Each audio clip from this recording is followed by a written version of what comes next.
మా అమ్మ ఇక్కడే ఉంది, మా అమ్మతో కూర్చున్నప్పుడు అప్పుడు మాట్లాడుతుంది. రేపు పొద్దున మాకంటే అమ్మ నువ్వే ముందు చనిపోతే, లేదమ్మా నీకంటే నేను ముందు చనిపోతే వాట్ నెక్స్ట్ అని మాట్లాడుతుంటా నేను సీరియస్గా కూర్చొని. మనం పోయిన తర్వాత వీళ్ళు ఎలా ఉండాలి?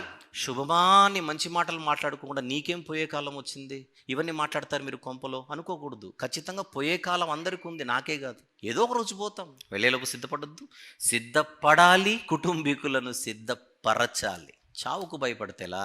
మనం చనిపోయే టైంకి దూతలు రెడీగా ఉండాలి గేట్ దగ్గర. క్రైస్తవునికి మరణం అంటే ఎలాంటిది? వాహనం. వేరే లోకానికి మనం తీసుకుని వెళ్ళడానికి దేవుడు పెట్టిన డ్రైవర్ పేరే మరణం. క్రైస్తవుడికి మరణం అంటే, మరణం అనేది డ్రైవర్. మనం చనిపోయే ముందు మరణాన్ని రెడీగా ఉన్నావా అని అడగాలి. చిత్తము రాజా అంటుంది మరణం, వస్తున్నాను. మనల్ని ఎక్కించుకొని భక్తుల గుంపులో చేర్చుటకు దేవుడు, మనం ప్రయాణం చేయవలసిన వాహనానికి దేవుడు పెట్టిన డ్రైవర్ పేరే డెత్. భక్తుల మరణము యెహోవా దృష్టికి విలువైనది.